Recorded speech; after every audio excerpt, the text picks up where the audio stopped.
Vamos lá, então. Então, pessoal, nós discutimos como faríamos uma máquina de vender, né, refrigerante, né, a partir de fazendo por um projeto que a gente chama de RTL, né? E aí nós temos aqui, ó, a primeira coisa é definir a caixa, né? Ou seja, a arquitetura dela, né? A entidade. Depois a gente vai definir o miolo, né? Então, nessa caixa aqui, ela recebe, né, ela tem lá um bit, que é quando você tem lá, chega uma moeda, você tem o valor da soda, você tem o valor da moeda, está aqui nesse A, né? Todos eles são 8 bits. E você tem a saída quando você libera o refrigerante, né? Então, discutimos o passo a passo dessa máquina, tá? Foi o tema da aula passada, passei até os links de vídeos que tinha lá o pessoal lá da Univesp, que tem lá o material. E aí, né, todo esse comportamento aqui, ó, que a gente chama de máquina de alto nível, high level, né, devido a que nós temos operações associadas aos estados com variáveis que são de múltiplos bits. Né? O total, por exemplo, lá tem lá 8 bits. Né?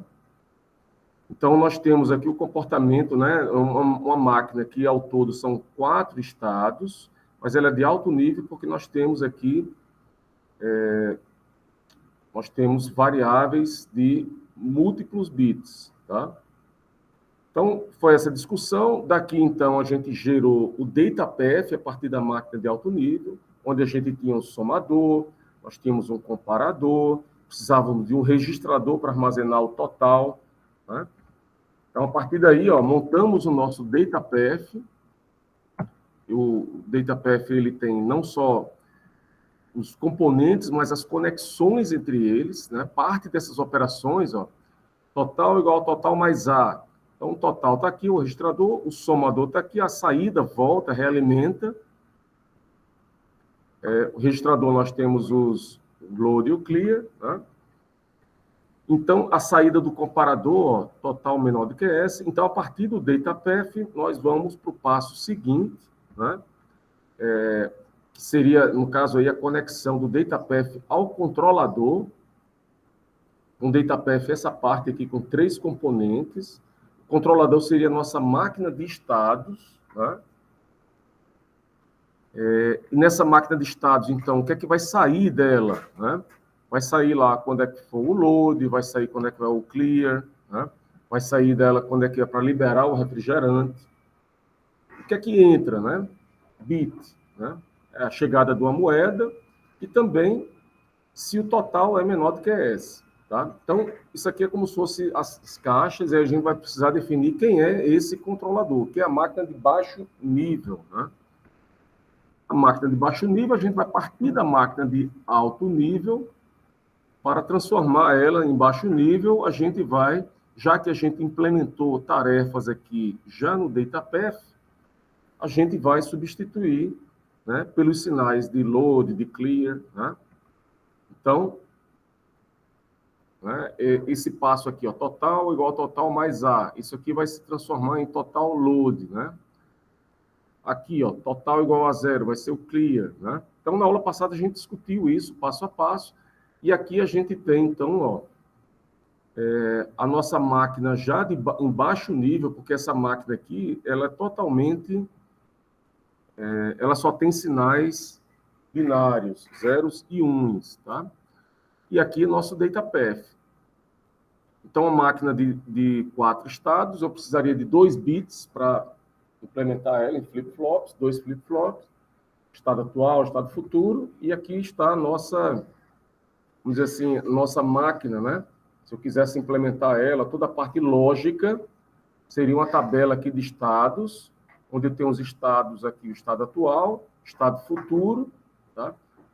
E as entradas C e total menor do que S. Então, implementando aqui, gerando a lógica, você vai obter exatamente essa máquina aqui, onde eu tenho componentes aqui desse lado, e desse outro lado aqui eu tenho minha máquina de estado. Então, o capítulo 3 está aqui, ó.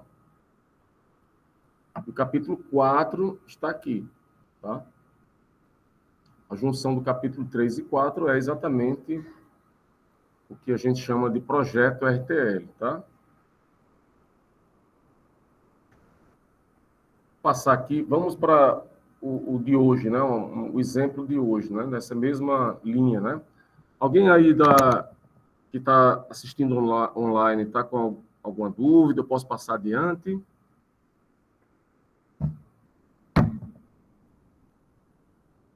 Por enquanto, tudo ok, professor. Coloquem, por favor, o nome aí no chat, que aí eu vou pegar a presença pelo chat, tá? Então, vamos lá. Outro desafio nosso. Primeira coisa, quando a gente tem um problema, tem que entender o comportamento. O que é que eu vou modelar isso de forma computacional? Então, o objetivo aqui é fazer uma trena, né? Uma trena a laser, né?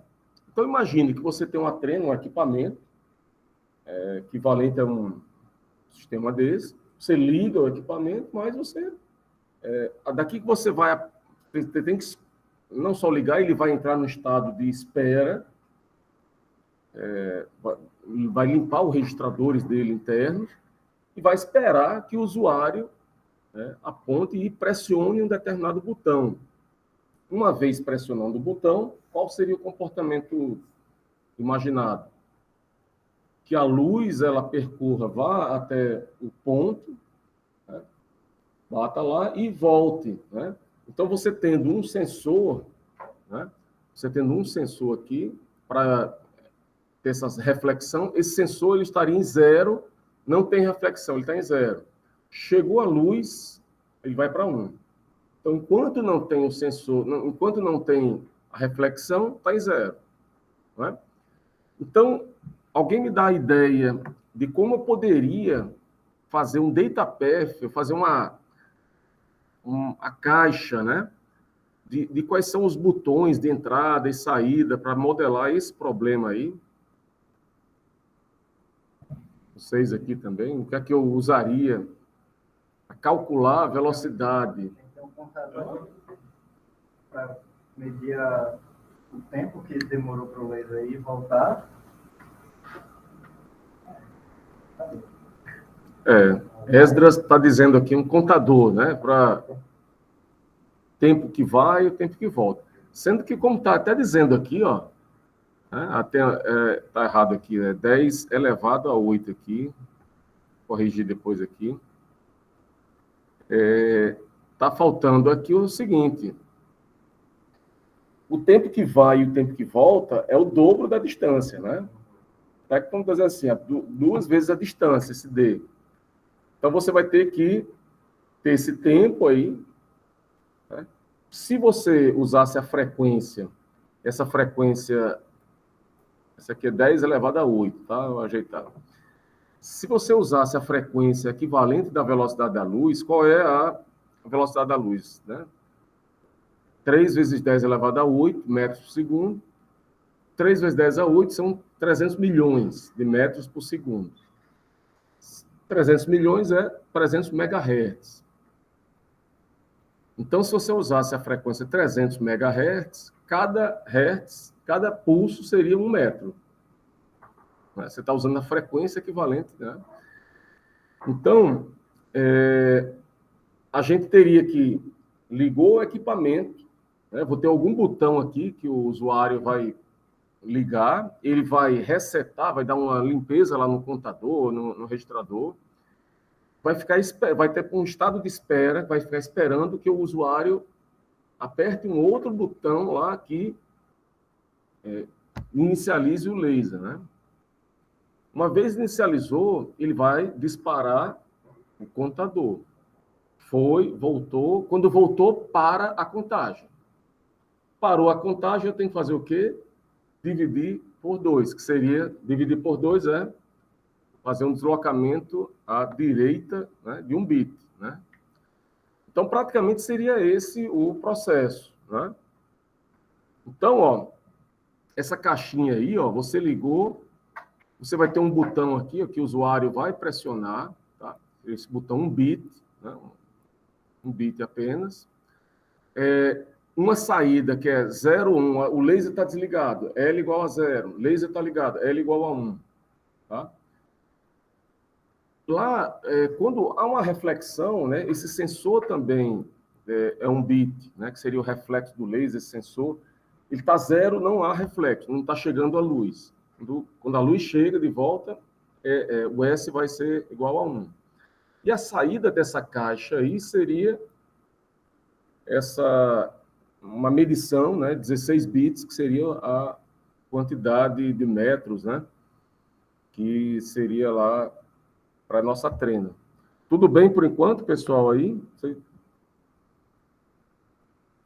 Então, beleza. A gente definiu a caixa, a gente vai ter que começar a fazer o algoritmo, né, ou a máquina de estado de alto nível, né? Então, vamos lá. Passo 1, né, que é a máquina de alto nível. Vou criar um estado inicial, do jeito que tinha na máquina de refrigerante, que era um estado que fazia o quê? Zerava, ela fazia o reset. O estado seguinte vai ser também a mesma coisa, um wait lá, estado de espera. Igualzinho, tá? Então, vamos lá. Ó. Esse estado S0 vai ser um estado onde eu vou fazer lá a distância igual a zero o laser está desligado, o sensor está desligado, ó, né? Beleza? E aí, ó, ele vem para cá, a distância está em zero, né? Ele tem que fazer um reset aqui. E aí eu vou vir para um estado chamado S1, que está sendo chamado S1, mas seria um estado de espera, né? Esse estado de espera. Então, eu vou ter um botão aqui, ó, que enquanto ele não estiver pressionado, eu vou ficar esperando. Ele vai voltar, né? Esse estado S1. Agora, uma vez eu pressionar esse botão, no próximo estado ele vai soltar, o L vai ser igual a 1. Tá? Então, o próximo estado, né, o S2, ali embaixo, o próximo estado eu tenho que fazer com que o cara aperte o botão e ligue o laser, né? Seria isso aqui, ó. Né? Ele foi para o estado, o botão é verdade, ele vai para cá, ligou o S2, onde L igual a 1. Esse L aqui, a saída.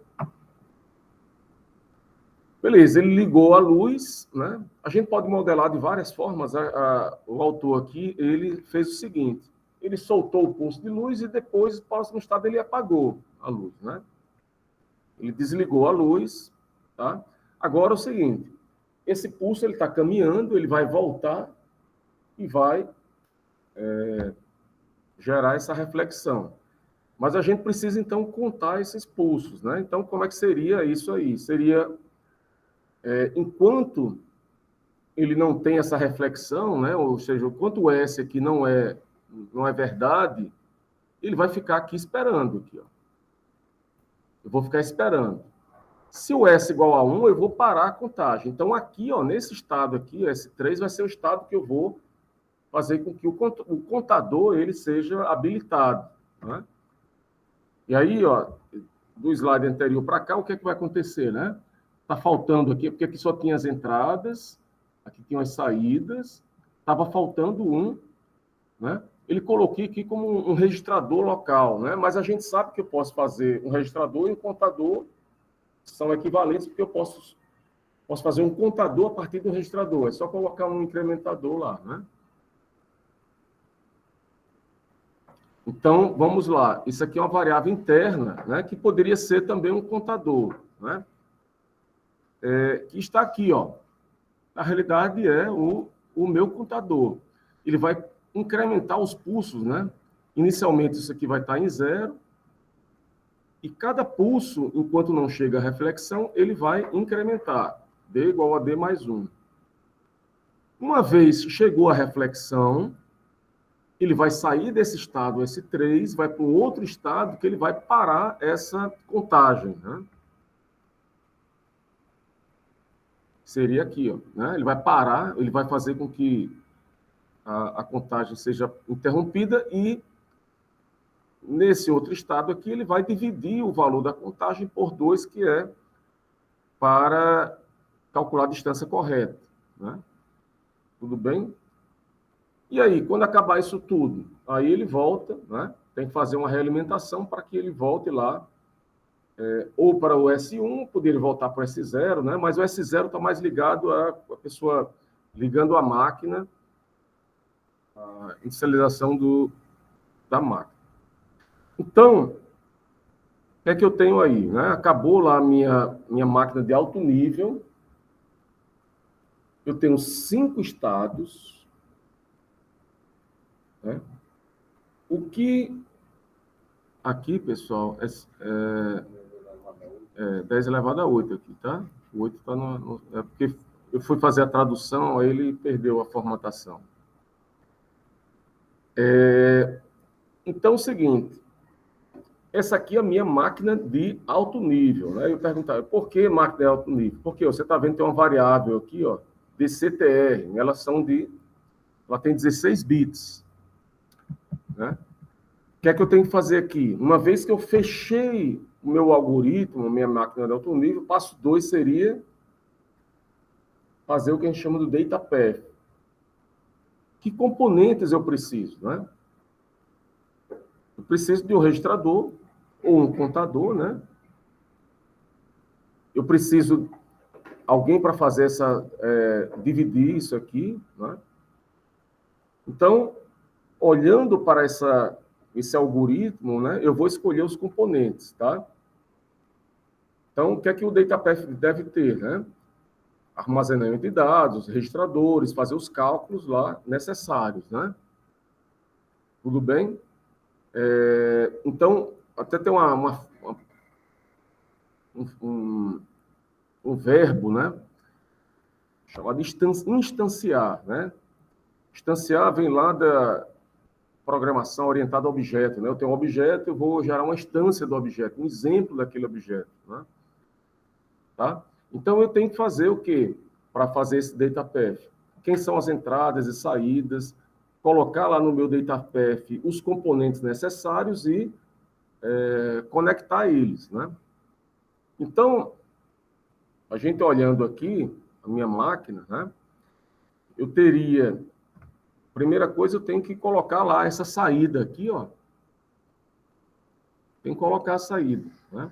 Quem são as entradas, né?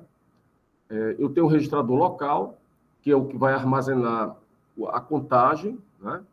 Pode ser um contador crescente aqui, ó, um up counter.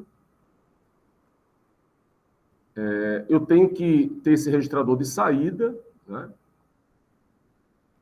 E eu tenho que ter o cara que vai dividir aí, né? Ele está colocando aqui, ó, eventualmente, o registrador tem que ter um load. Todo registrador também tem um clear. Estou colocando aqui as variáveis, e esse cara aqui também vai ter. Um contador, ele vai ter que ter o reset, vai ter que ter o count, que é habilitar para contar ou não, né? Então, ó, quando você limpa a contagem, ó, você vai ter que dar um clear aqui nesse contador, né? E o contador também ele tem um count, ele tem um pino de controle, CNT, count, que vai ser ativado quando a gente estiver no modo aqui, ó, nesse estado S3, que ele vai estar contando, né? Eu preciso aqui também colocar um cara que divida isso aqui por 2, né? Seria aqui, seria esse cara que eu vou colocar alguém aqui nesse miolo aqui. Só esse ponto aqui é o seguinte, ó, vejam que você dá nome aqui a essas variáveis, né? Ó. Como aqui é um registrador, estou colocando dereg clear, dereg load, o decounter clear, decounter count, tá? É meio que uma nomenclatura, né? Ele usa o nome da variável, que é o DCTR, e tem lá um underline clear, underline load, tá? Vamos lá, tá faltando o cara que vai dividir por 2 aí, né? Que seria esse deslocador aqui, tá? Então, eu vou ter que pegar essa contagem aqui de 16 bits, deslocar um bit aqui para implementar essa operação aqui. Beleza. O data path é isso aí só. Não tem mais o que fazer, né? Eu colocaria alguma coisa a mais? No caso, esse daí a gente já considera que a gente não carrega a frequência? Esse não tem que multiplicar. A frequência ela estaria associada aqui ao os clocks aqui, seria já 300 MHz, né? Então, pronto. Se eu já fechei o meu data path, eu vou para o passo seguinte, que seria... aqui, ó, as frequências. Vou pular isso aqui por enquanto. Seria o seguinte, né? Quem são os sinais que estão entrando e saindo aí da minha máquina, né? Ó, estão entrando esses sinais aqui, ó, no data path. Exatamente, o clear e o load do contador, e o clear o load do registrador, e o clear e o count do contador. Isso aí tem que entrar. Agora, da minha máquina, existem outras variáveis, né? Que exatamente estão aqui em cima. O B, que é o botão que o cara aperta, né? A chegada da luz, né? Exatamente aqui, ó, quando chegou a luz, quando mandou controlar essa parte inicial. Então, ó, esses botões todos aí, esses sinais, eu tenho que definir essa minha caixa aqui, a caixa como um todo. Aqui essa caixinha que está aqui, ó, ela é o meu circuito como um todo. O data path, né, essa parte aqui de baixo, ó, é essa caixinha que está aqui à direita, né? Uma parte do seu da sua solução, né? Esse controlador aí, ele vai receber um sinal, né? Uma chave de entrada, um B, né? Ele vai gerar uma saída que é para ligar a luz, ele vai receber lá um S do sensor lá de fora, né? E ele vai gerar esses sinais aqui, né? Tá? Então, beleza. Preciso, então, aqui vamos dizer assim, a conexão do controlador ao meu data path, e eu preciso gerar agora esse controlador, tá? Então, eu vou pegar a minha máquina de alto nível, que é essa máquina aqui, e vou transformar ela em uma máquina de baixo nível, né? Então, ó, como eu já fiz aqui, ó, essa parte do contador, como você já fez implementou ele, né? Já colocou lá o contador, você não precisa mais dessa operação. Você precisa habilitar ela ou não, tá? Então, na máquina de baixo nível, ou Finite State Machine, né? Como está dizendo aqui, ele tem a mesma estrutura da máquina de alto nível, mas apenas nós temos o quê? Que a gente tem que trocar essas funções aqui por zeros e uns, tá? Então, replace, né, as funções, porque essas funções elas já estão no data path, tá? Então, ó, nesse estado aqui, ó, teria toda essa questão aqui, ó, da estado de inicialização. Era igual a zero, dereg clear, porque, ó, na hora que você está fazendo aqui a limpeza, é como se você desse um clear lá no seu registrador, né? E você tem outros sinais, né? Porque, veja, aqui, ó, nós temos sinais que estão saindo da máquina para o data path. No estado S1, nós temos também, ó, você está limpando o contador. Limpar o contador seria você colocar o clear lá no DCTR, né? Que esse DCTR é o contador, tá? Então, agora, quando você está aqui nesse estado L igual a 1, que você ligou o laser, né, você já vai desabilitar essas clear, o load, você está desabilitado, né? Só o L nesse estado aqui igual a 1. Esse estado aqui, ó, que é o S3, que onde é que tem a contagem, eu vou ter que habilitar o quê? O count. Está aqui desabilitado, aqui está 0, mas eu tenho que habilitar ele, ó, que é para que ele possa fazer a contagem. E nesse último aqui, ó, ele vai fazer o quê? Vai fazer o load para passar a informação para o registrador de saída, tá? Pessoal, fica confuso quando a gente está lá com um monte de sinais assim, não é?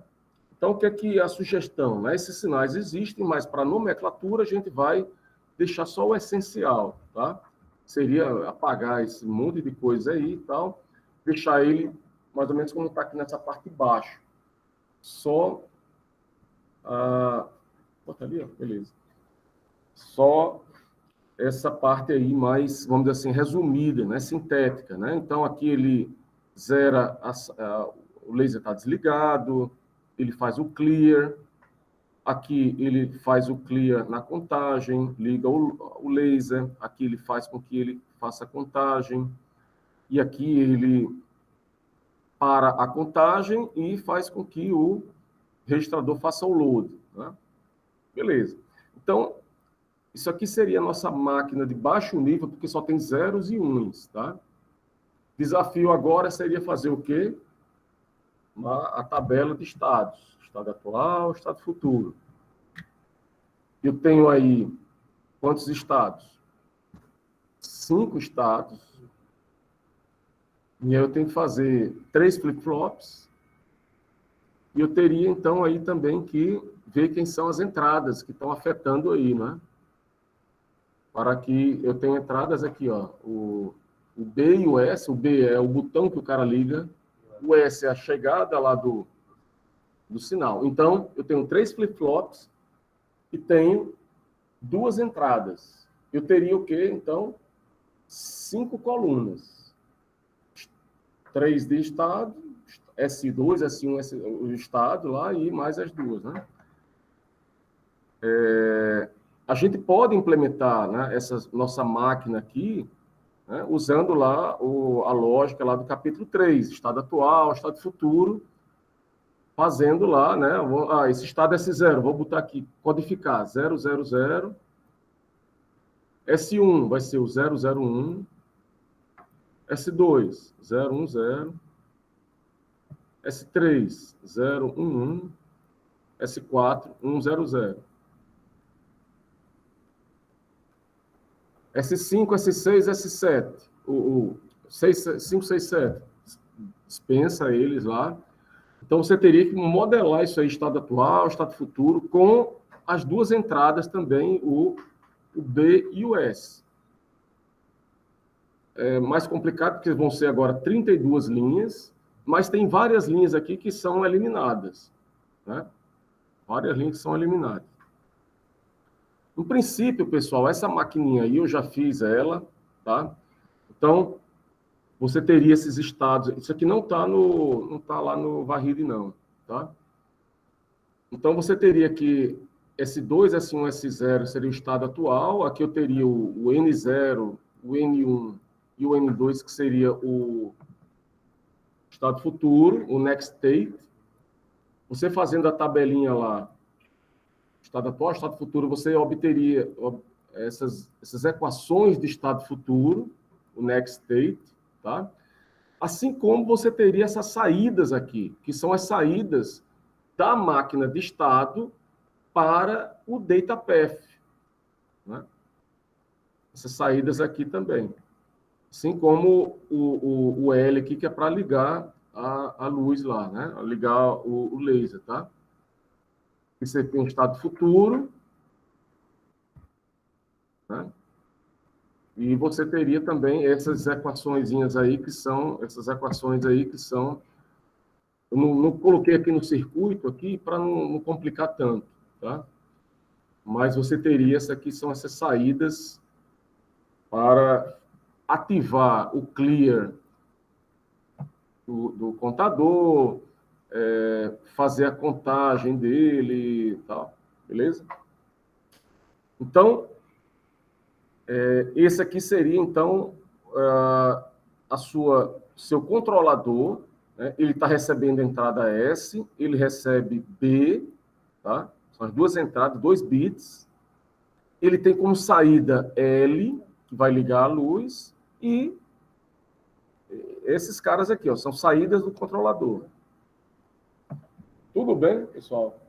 É um circuito que eu não coloquei aqui o estado, eu tenho uma tabela em Excel, eu fiz isso manualmente, depois eu posso encontrar. Mas, pessoal que está online aí, como é que estão?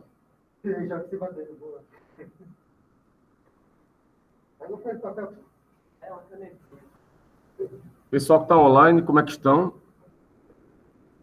Tá dando para acompanhar. Caiu a conexão. Tá normal aí, não é? Tá, eu estou ouvindo normal. Beleza.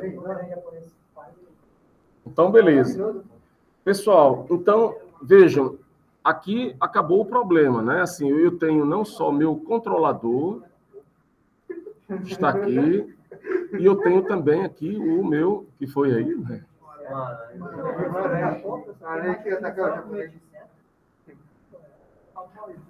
Faz mal não, é coisa da natureza. E aqui eu tenho o meu DataPath. Beleza, pessoal. Vamos para um outro exemplo aqui. Temos tempo. O outro exemplo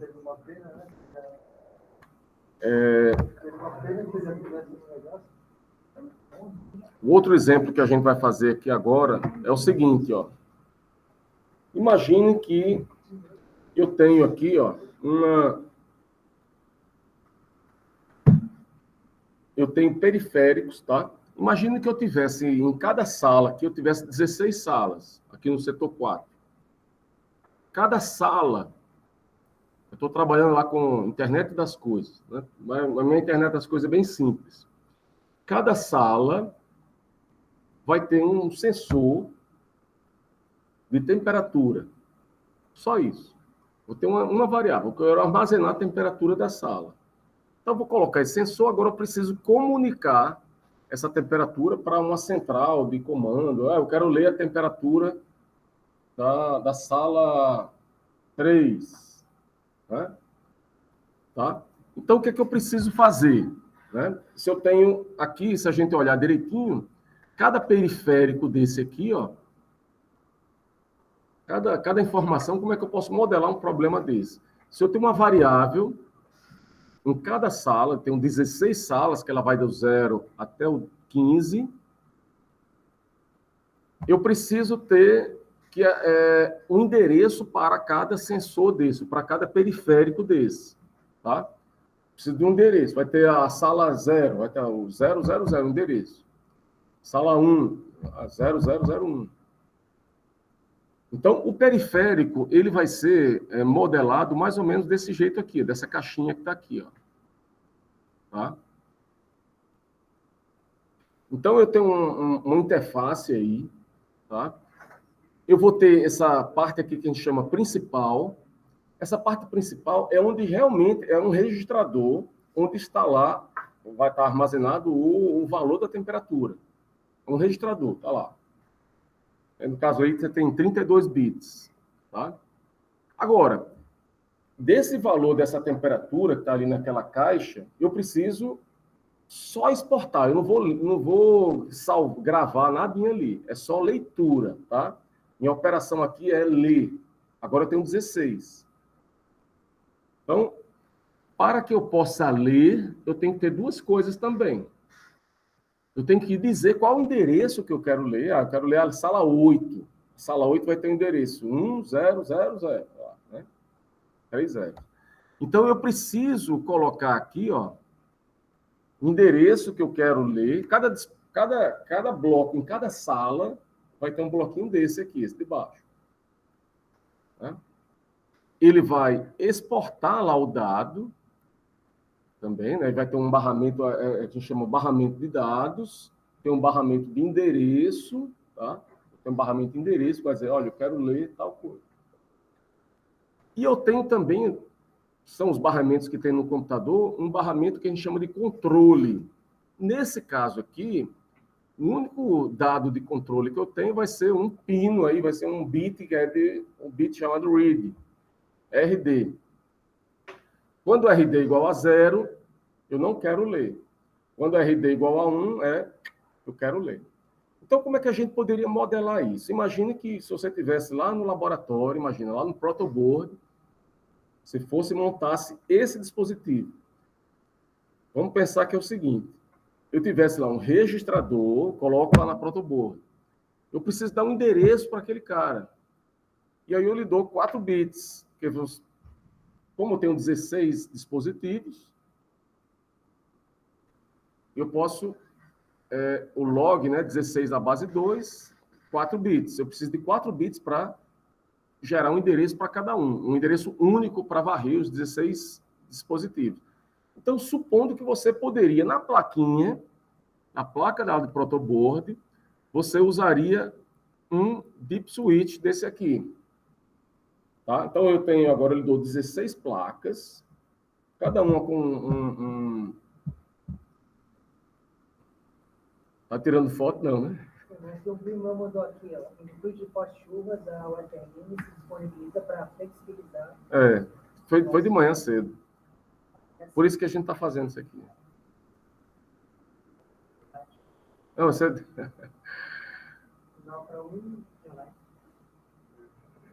Beleza. Mas aí é o seguinte, então, ó, eu vou ter nesse meu dispositivo, eu vou ter esse main part aí, essa parte principal, é um sensor, que eu não estou me preocupando com esse sensor, temperatura, mas logo depois ele vai ter o quê? Né? Como é que seria na prática? Sensor, temperatura, o circuito que a gente chama de condicionador, que ele vai pegar e vai... o sensor, normalmente, temperatura é muito fraquinho, né? em milivolts, não... E eu tenho que condicionar, tem uma parte de condicionamento do sinal, e depois eu tenho que fazer o quê? Converter um sinal analógico em digital. Né? Então, a forma de captar um dado seria mais ou menos sensor, circuito condicionador de sinal, um conversor AD, que é analógico para digital, e aí você tem o registrador. A gente está aqui, a gente vai fazer o circuito do registrador em diante. O registrador tem 32 bits. Então, está lá na minha plaquinha um registrador com um valor armazenado, a temperatura 32 graus, está lá. Eu lhe dou as 16 placas. Aí Jonathan chega e diz, rapaz, é o seguinte, como é que eu vou diferenciar? Como é que eu sei que a placa 1, a placa 2, a placa 3, as salas? Então, eu lhe dou lá um deep switch, que você, na sala 1, você vai chegar aqui, ó, na sala 0. Você vai pegar esse carinha lá da protoboard e vai botar 0000. Na sala 1, você vai botar 000, aí a chavezinha vai estar 1. Na sala 2, vai ficar 00, aí chavinha para cima e 0. Ou seja, cada placa vai ter um endereço. É o que acontece quando vocês compram uma placa, qualquer... já viram... cada placa de comunicação, ela tem um endereço único, né? O fabricante eles têm regras para gerar uma numeração bem grande, né? A nossa numeração aqui é bem simples, são 4 bits, mas é uma numeração única para cada uma. Cada sala tem a sala 0, todo mundo desligado, a sala 15, todo mundo ligado. Tudo bem? Então tem um registrador e tem um endereço. E Jonathan foi lá e estagiário lá do laboratório, vai lá em cada sala e bota um número diferente. Beleza. E aí o seguinte, ó, como é que é o comportamento desse negócio aqui, né? Eu tenho, então, aqui, ó, o que a gente chama de barramentos, tá? Eu tenho, então, meu barramento todo, eu vou ter 32 fios que vão ser conectados a todos as salas, é meu barramento de dados. Todo mundo vai estar enxergando, né? Vai estar conectado a todos. Eu tenho um barramento de endereço, que são 4 bits, também são 4 fiozinhos, então 32 bits, só de dados, só ali passa dados.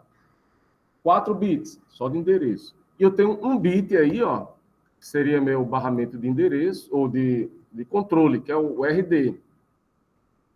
Ligo, quero ler, não quero ler. Como é que é o comportamento desse aí? Então, para a gente fechar. Quero ler a sala número 4. Quero ler a temperatura da sala número 4. Ler seria o seguinte, é trazer a informação para esse processador principal. Então, se eu quero ler a sala número 4, o que é que eu tenho que fazer? Colocar no barramento de endereço o endereço que eu quero, seria aqui o 4, seria 0, 1, 0, 0. Eu coloco aqui em A, 0100, que é o endereço 4. Coloco em RD1, que eu quero ler, boto lá o... Né? E aí vai acontecer o quê? O endereço 4, que está vindo lá nesse barramento barramento A do endereço, ele vai ter que casar, né? Vai ter que casar com o 4 da sala, que é exatamente, cada plaquinha lá não vai ter uma chavezinha, né? Um conjuntinho de chaves, que é exatamente o que ele está dizendo aqui, ó, né? É o que a gente tem aqui do F-address, né? Que seria o endereço do dispositivo, que você colocou na chavinha lá. Então, vai ter que ter o quê? Ó, um comparador lá para comparar o endereço com, né, uma espécie de um comparador. O endereço que está chegando no barramento de endereço com o da plaquinha é igual. Então é esse que eu quero passar o dado. E os outros, como a comparação vai ser diferente, não vão estar vivos, eles vão estar fora da jogada. Então, ó, esse processo aqui, para esse problema aqui, ele é bem simples. Eu vou ter 2 estados apenas. Ou eu vou estar no estado dormindo, descansando, eu não quero ler, o processador não quer ler nada, quer ficar quieto lá. O processador está quieto, é botar RD igual a 0. Não quero ler. Ele vai ficar no estado lá que eu vou ficar, vai chegando o clock, eu não vou fazer nada, vou ficar parado lá. Agora, se eu quero ler a informação, aí eu vou para o estado de leitura, vou para o outro estado. Que aí vai ter que ter o quê? O casamento entre o F-address, que é o endereço que eu estou do dispositivo, com o A, que é o endereço que o processador quer ler. Tudo bem? Então, é mais ou menos esse aqui, ó, um registrador por cada periférico. Então, basicamente, ó, a nossa máquina, pessoal, é uma máquina bem simples. São 2 estados. 2 estados eu podia modelar, inclusive, com um flip-flop apenas. Seria o 0, 1, né? E aí eu vou ter aqui, ó, nesse estado aqui, ó, de descanso, o processador principal, a máquina, o seu painel, o usuário, não quer ler nada, né? Ele vai ficar esperando o endereço. Então, ele vai estar aqui, ó, o D, que é o barramento de dados, ele está no que a gente chama em Z. O que seria esse Z? Seria o que a gente chama de estado de alta impedância. Tá? Alta impedância. E aí, ó, se você deseja ler, então você vai passar por aqui, ó, nesse fluxo aqui, ó, né? Quando ele vai o read igual a 1, o A é o endereço que eu estou colocando e o F-address é o endereço de cada plaquinha. Quando eles são iguais, ó, por isso que tem esse igualzinho aqui, ó, é o comparador. Então, o que é que vai acontecer? Ele vem para esse estado aqui, ó, de enviar os dados. Ele vai fazer com que o conteúdo que está lá dentro do registrador vá para o barramento de dados, que é o D, né? E eu vou ficar dentro desse estado aí, enquanto RD igual a 1. Eu estou querendo ler. Aí, Samuel, eu já li, não quero mais ler, não. Aí quando o RD for 0, ele vai sair desse estado e vai voltar para o estado lá de espera de novo, e vai ficar esperando, né? Então, ó, esse estado de espera, ele vai ficar aqui, ó, quando eu tenho um endereço que está lá, está disponível. Mas enquanto RD igual a 0, ele vai ficar dormindo lá, vai ficar voltando lá para esse estado de descanso. Quando RD igual a 1, ele vai pegar o endereço desejado com o endereço da plaquinha lá do dispositivo e vai para esse estado aqui de enviar dados. Entenderam mais ou menos aí esse sistema? Como é que vocês estão aí na internet?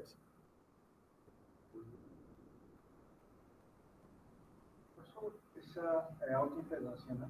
É. Ele vai garantir que os dados que entraram fiquem registrados lá até o próximo read?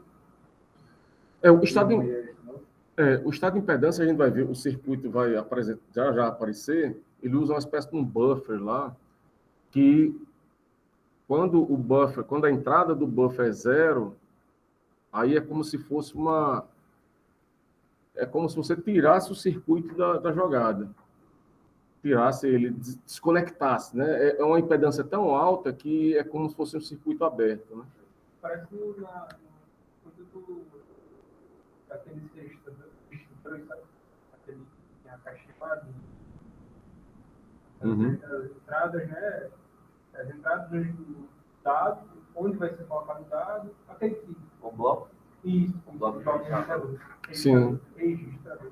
Uhum. Aí ele aparece lá na função do...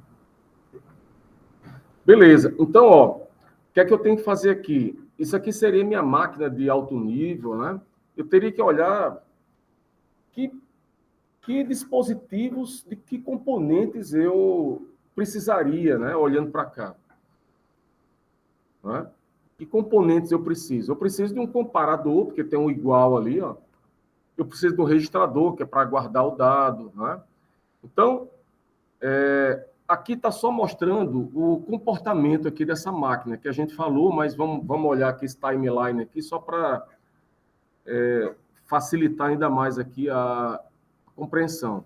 Então, os clocks estão chegando aqui, ó, chegando o clock aqui e tal, e a entrada RD, que é do read, né, tava zero.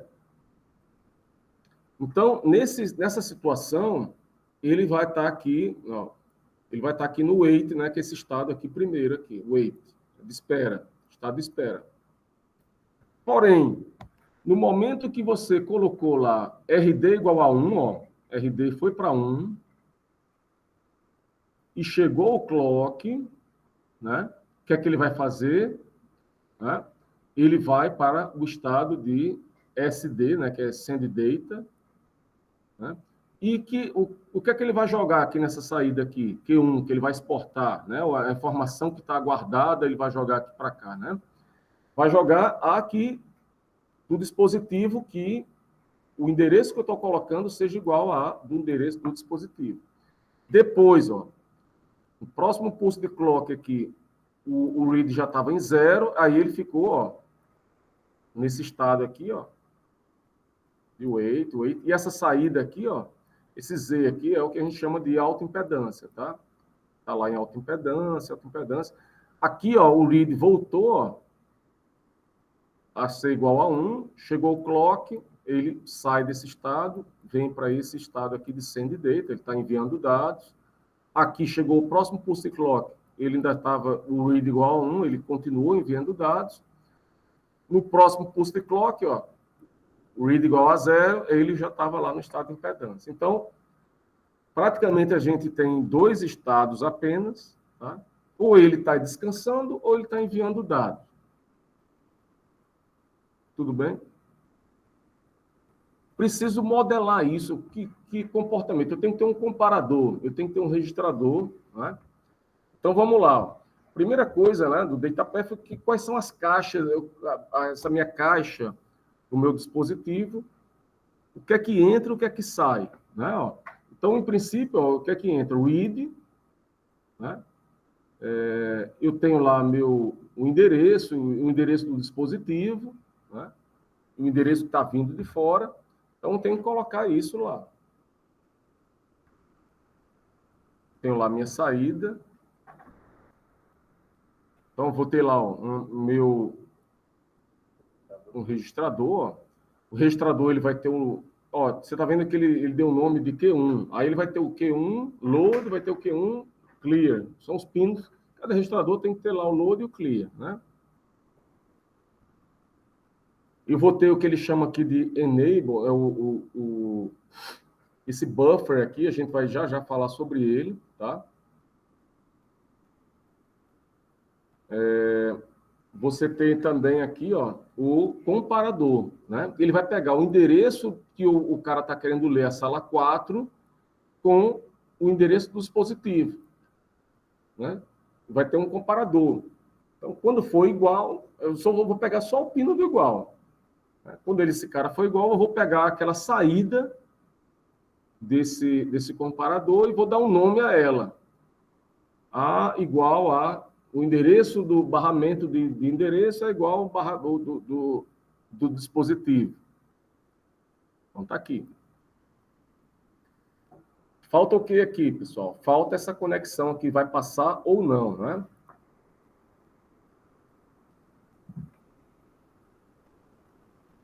Seria esse bloco aqui, ó. Essa passagem dessa informação aqui.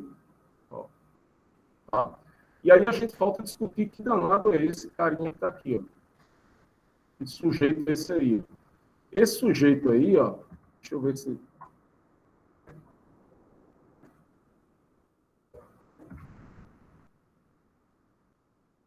Esse sujeito aí, a gente já discutiu, acho que na aula passada, mas como é o comportamento desse buffer aqui, ó? Esse buffer. Ele tem uma entrada, que é essa entrada DEN aí, ó, tá? Seria um data enable, tá? Uma entrada binária. Quando D igual a 1, isso aqui é como se fosse um curto-circuito. Quando D igual a 0, aí ele vai transformar isso aqui num circuito aberto. Então, ele está passando, é um circuito ou um curto ou um circuito aberto. Isso também foi usado no administrador. Exatamente. Então, ele tem essa entrada aqui, tá? Então, vamos lá.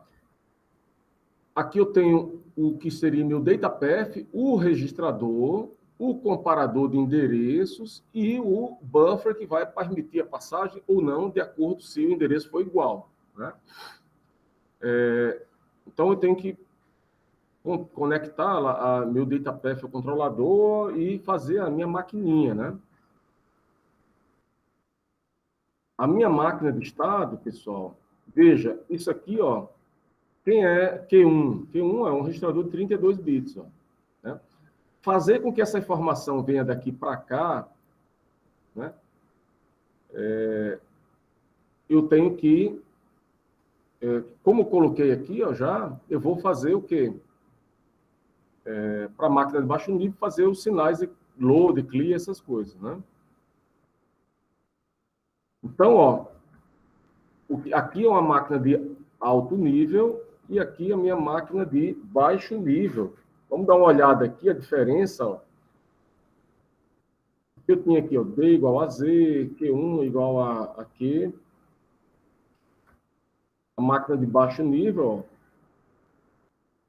eu tenho lá o D, né? D igual a 0, tá fechando isso aqui, ó, né? Eu não quero mandar informação.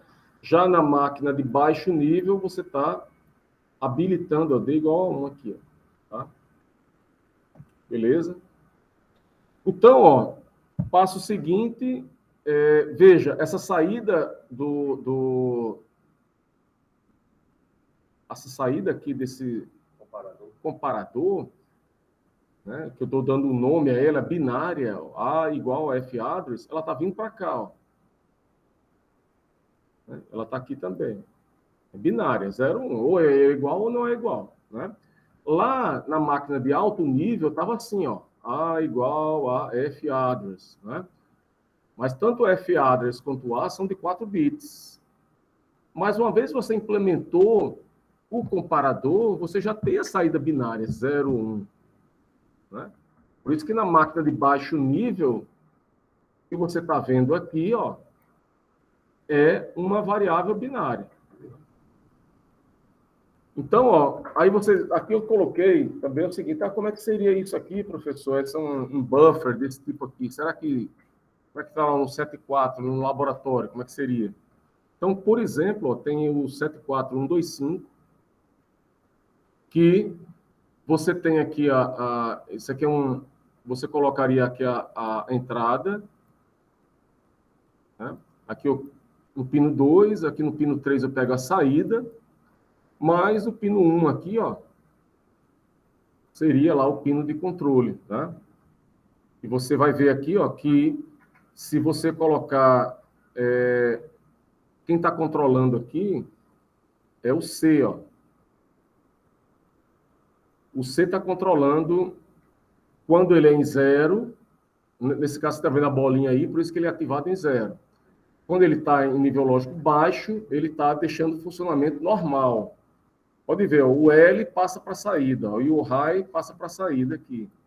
Já se você colocou aqui, ó, o C, que é essa parte de controle, o C, você colocou ele em 1, que é o high, ó, ele bota aqui, ó, X, independente do que está na entrada, ele já joga lá em alta impedância. Né? Ou seja, esse dispositivo é um buffer, tá? São 4 dispositivos, 4 buffers, né? Um dispositivo com 4 buffers, né? Desse alta impedância, e que ele é ativado em nível lógico baixo. Nível lógico alto, ele está fora da jogada. Lá. Só para dar uma ideia, né? Então, pessoal, esse aí é o nosso circuito 2, tá? Eu acho que a gente pode ir até começando. Vitor, tá doido já para ir embora, né, Vitor? Mas a gente pode começar aqui uma outra, só mais 10 minutos. A gente vai até 12, são 12h06, vamos até 12h20, que a gente fecha. Vamos discutir aqui um problema mais elaborado, tá? Vocês me escutam bem aí, pessoal? Dá um feedback aí, por favor. Tudo ok aqui, professor. Sim, professor. Vamos discutir aqui um problema mais elaborado. Imagine que aqui, agora aqui envolve computação, né? Na realidade, tudo que a gente está fazendo aqui é computação. O que estamos discutindo aqui são algoritmos. E como eu transformar algoritmos em hardware, tentar fazer isso em hardware. O problema agora é o seguinte, eu preciso transmitir imagens e eu preciso transmitir isso com o menor uso de banda, a largura de banda. Né? Para dramatizar o problema, né, vamos pegar aqui uma imagem e a gente sabe que vídeos são vários quadros por segundo. Independente da tecnologia utilizada, vamos supor que nós precisamos de 30 quadros por segundo para que a gente tenha a noção lá de continuidade, né? Beleza? Então, é o seguinte, ó. Se eu colocar, lembrando, por exemplo, se a gente quiser fazer um cálculo rápido, quanto é que é o HD, né? O HD normal, né? O tamanho da imagem HD, 1080 por 700 e pouco, né? É 1024 por 720. Lembrando que cada pixel tem 3 bytes, porque tem o R, o G e o B, RGB. Cada imagem são 3 imagens, né? Então, 1024, faz uma conta aí, 1024, 1020 por 737.280.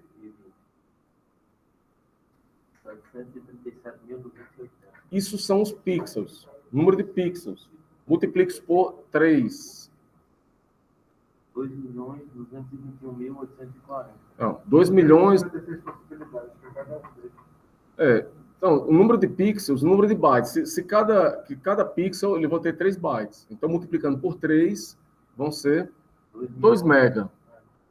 Então, uma imagem em HD, né, que é 1024 por 700 e pouco, ele precisaria de 2 mega, uma imagem. Se eu estou usando 30 quadros em 1 segundo, multiplique isso por 30 para você ver em 1 segundo, vão ser 2 mega, vão ser 60 mega em 1 segundo. Eu tenho que fluir dados. Em 1 hora, multiplique por 3.600 segundos para você ver o tamanho. Aí eu quero armazenar isso num disco. Né? E aí o pessoal, ao longo do tempo, começou a ver estratégias de você usar a inteligência para reduzir essa banda. Né? Uma das estratégias, né? Esse arquivo que está dizendo aqui que ele tem 1 mega é porque ele está com uma imagem menor. Acho que era 512, no livro ele bota 512 por 512, um negócio assim. Né? Mas uma das estratégias é o seguinte, é você entre um quadro e outro, eu vou quebrar minha imagem em vários subquadros, vários quadrinhos lá. Por exemplo, eu posso pegar uma imagem e botar lá 16 por 16, vários quadrinhos, 16 por 16. E eu vou transmitir ou não uma imagem. Eu comparo com o quadro anterior. Estou com uma nova imagem para transmitir. E eu tenho guardado ainda a anterior. Eu faço uma comparação entre elas. Será que... Porque, olha, você está vendo lá, Jornal Nacional, aí, o cara está mexendo lá a boca dele lá, tá, mas o fundo da tela, a roupa, praticamente não muda. E se mudar um pouquinho de nada, uma pequena mudança, um pixel ou outro, não vai mudar nada. Basicamente, você quer... Você pode economizar muitos bytes se você comparou com um quadro anterior e ele é igual, você simplesmente lá no receptor, se você tem a cópia do quadro anterior, só manda um bit lá, diz assim, repita o que estava ali naquele quadrinho. Preencha lá de novo. Então, com isso, você, em vez de mandar lá um bloco de bits, tal, de bytes, você só manda lá uma instrução e ele replica lá normal. Então, a pergunta é, como é que eu poderia fazer, então, um algoritmo que fizesse isso, ainda mais em circuito? Veja, eu não vou fazer o sistema como um todo, a gente vai fazer uma parte do sistema. O sistema é complexo, né? Fazer como um todo. Né? Então, basicamente, o que é que a gente vai fazer? Né? Olha, eu estou com a cena lá, ele está mostrando, tem uma cena, tem uma bola que está passando, eu só vou mandar a informação daqueles pontos onde é que a bola está mandando. Mas assim também eu não posso, eu tenho que, para facilitar a computação, eu vou quebrar minha imagem, né? O que ele está mostrando aí. Se eu mandasse só a informação que está mudando, eu mandaria só, em vez de mandar um byte completo, eu mandaria só 1%, né? do que seria bem mais econômico. As técnicas de compressão, né? Eu não sei se vocês já viram, não só o JPEG, alguém já viu, não, o JPEG, que é bastante antigo. Eu sei que tem MP3 em PEG que um é por cento e outro é por cento da compactação. O JPEG você usa, do jeito que tem transformada de Fourier, você usa a transformada de cosseno, que ela concentra a energia grande da imagem, as baixas frequências, na parte superior esquerda, e o pessoal vai fazendo o quê? Quanto você estiver lá no Paint, você pode botar lá opções a mais lá, vocês já abriram lá, abram o arquivo no Paint, o quanto você quer comprimir. Se você botar 0 compressão, ele vai ficar uma imagem imensa, né? Que é o caso daqueles arquivos TIFF, né? Que não tem compressão, alguns que não tem compressão.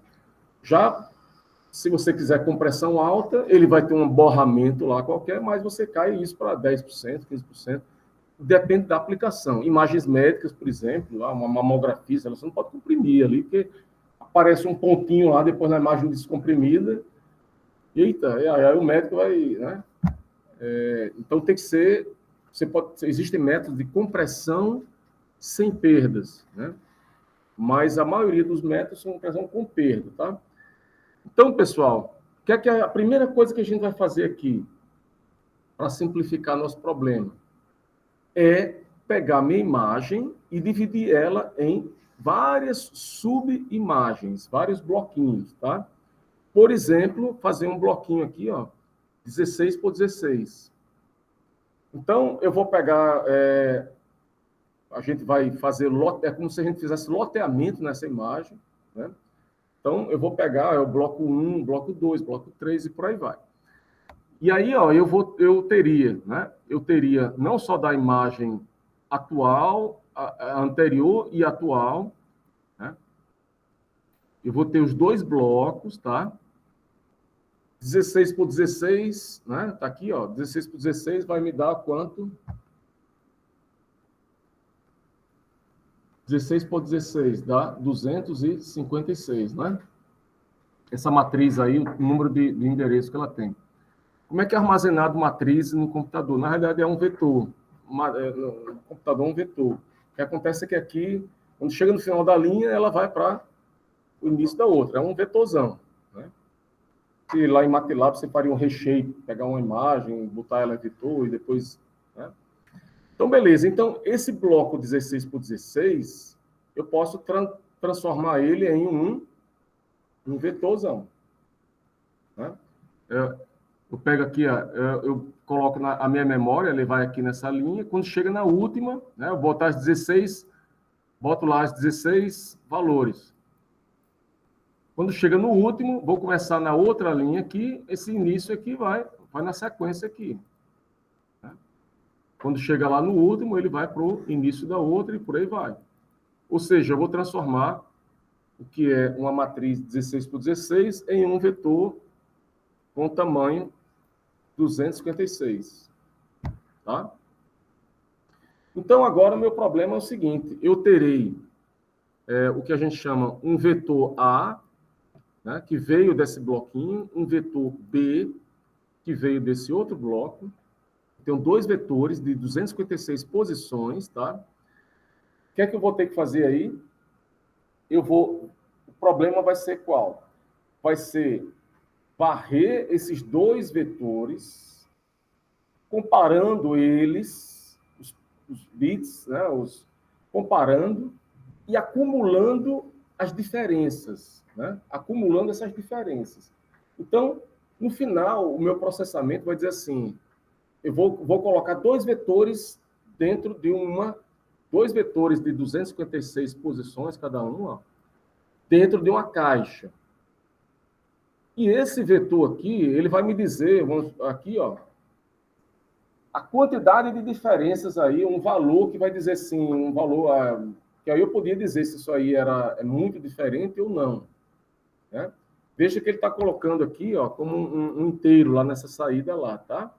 Então, essa caixa, ela recebe dois vetores, ela tem um botão Go, ou seja, um botãozinho que vai exatamente, faça a operação. E como é que seria essa operação, então? Eu tenho um vetor aqui, ó, outro vetor, eu vou pegar esse vetor aqui com esse vetor e vou calcular essa diferença entre eles. Vou acumular. Vou para o de baixo aqui, vou para o próximo. Qual a diferença entre eles? Acumulo. Vou acumulando essas diferenças.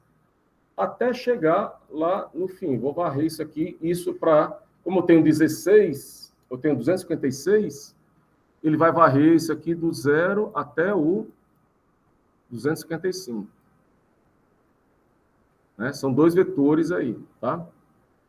Então, eu tenho que calcular as diferenças entre esses vetores A e B. O nome desse dispositivo, né, SED, seria sum, né, soma das diferenças absolutas. Né? Então, pessoal, basicamente, ele vai fazer um processamento. Outra coisa, o absoluto. O que seria o absoluto? É um módulo. Aqui a gente não viu esse negócio de sinal entre... um e outro, né? Mas a gente podia considerar que o sinal fosse o bit mais significativo. E aí, se eu der um reset no bit mais significativo, eu zero, né? Posso zerar ele. Basicamente, ó, o que é que a gente vai fazer? Eu tenho que varrer esses vetores. Varrer quer dizer o quê? Eu tenho que ter um contador que vai varrendo esses endereços, né? Quantos endereços, né? Então, ó, inicialmente, eu estou aqui com S igual a 0, meu primeiro estado, que vai dizer o seguinte, eu recebo aqui o A, recebo o B, mas eu vou, enquanto o Go não tiver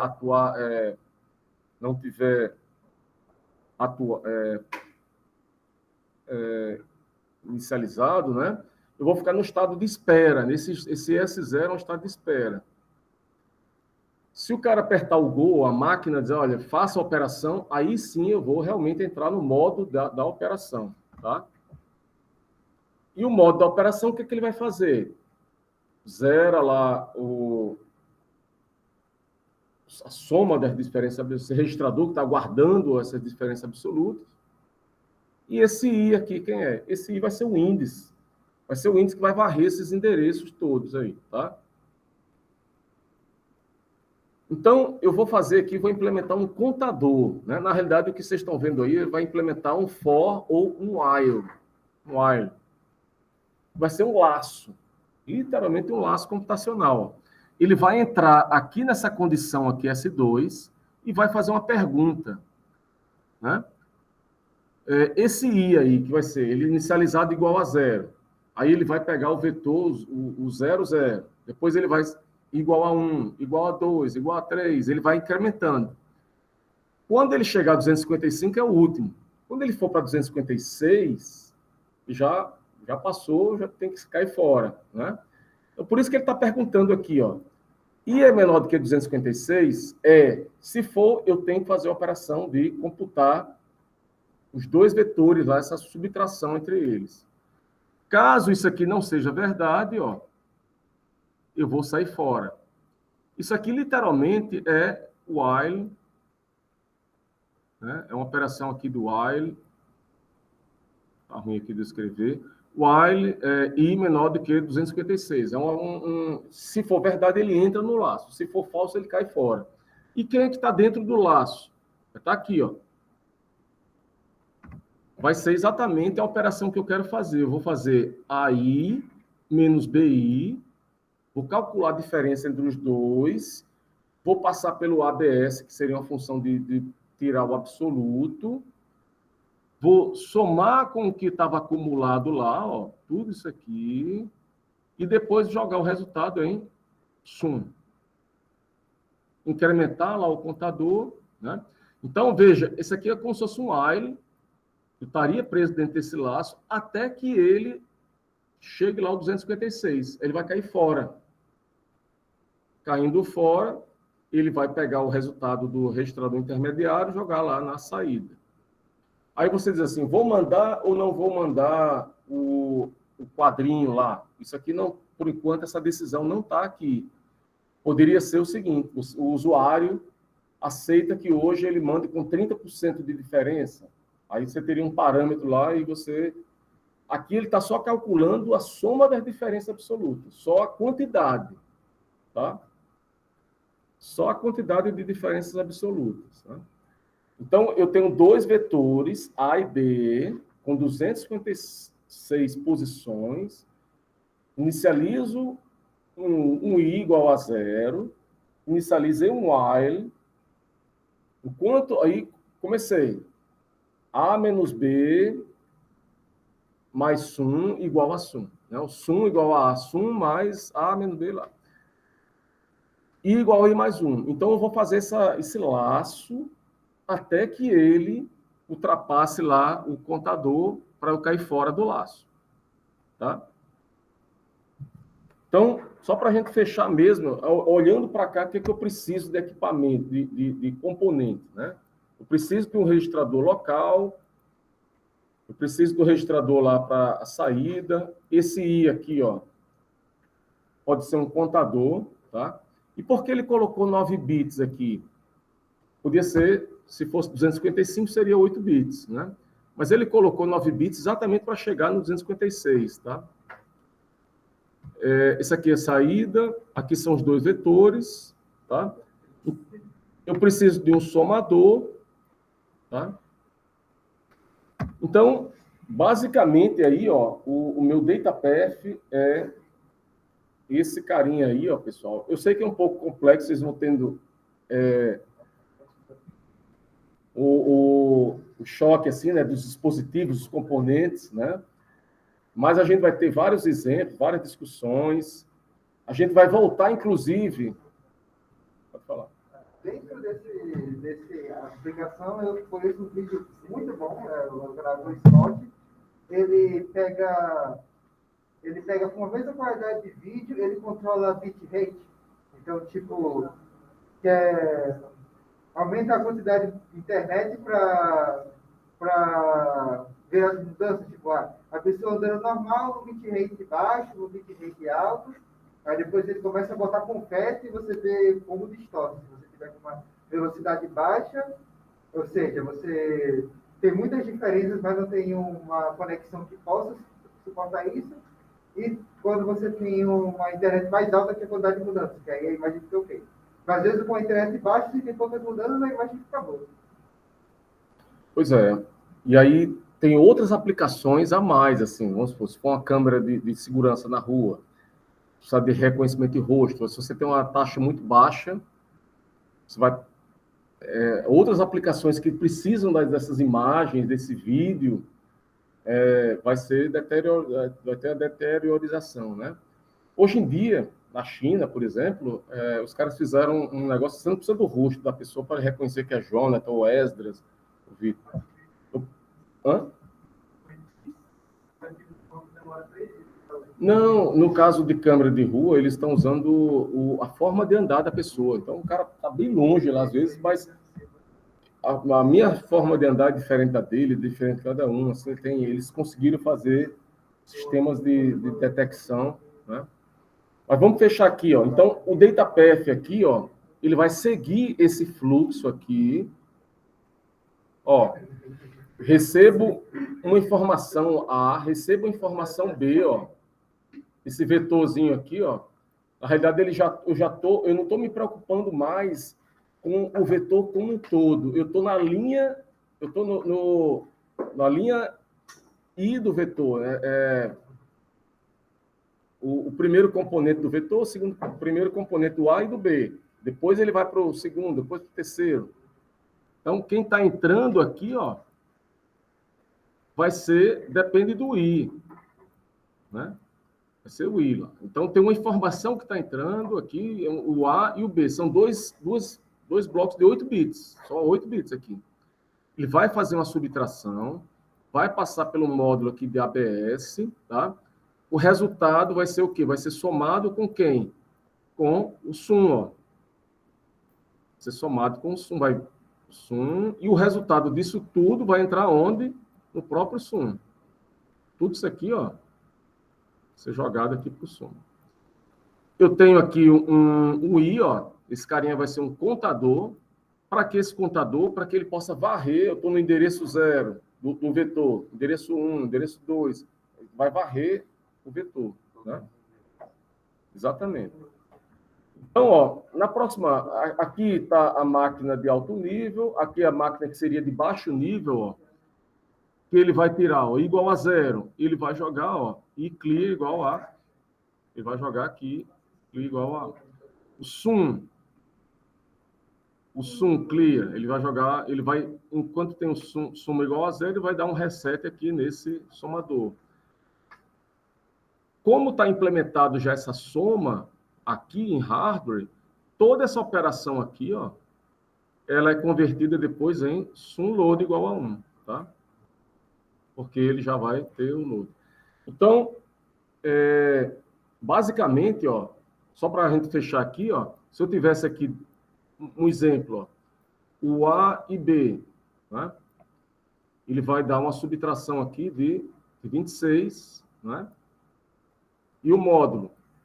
Aí ele estava sum igual a 0 no início, né? Eu zerei, a 26. Depois, aí vai para o próximo componente. 94 menos 44, 50. Mas eu somo com o que eu tinha antes, 76. Vai lá para 76. Depois, 32 menos 93, 61. Né? Já está no absoluto aqui, tá? Soma com... Aí vai subtraindo uma pela outra e vai acrescentando.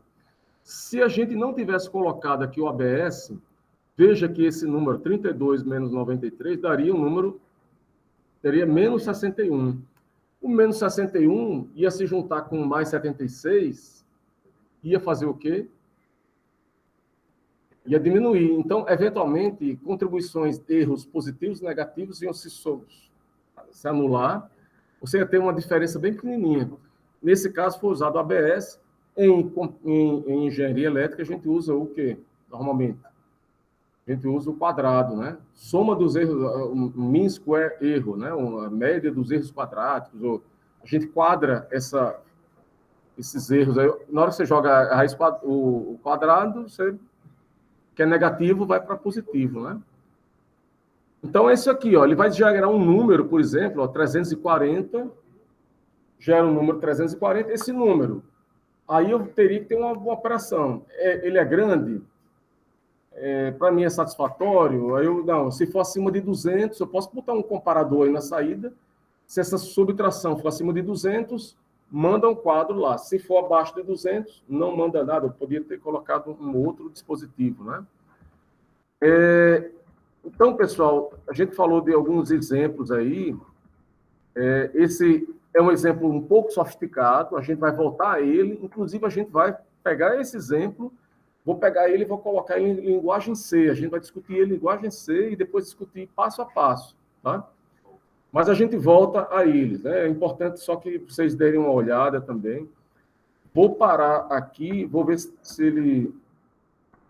Vou ver se aqui a gravação, espero que ela tenha sido finalizada, né? Tudo bem, pessoal? Vou parar a gravação agora, tá? Foram 3 exemplos que discutimos hoje.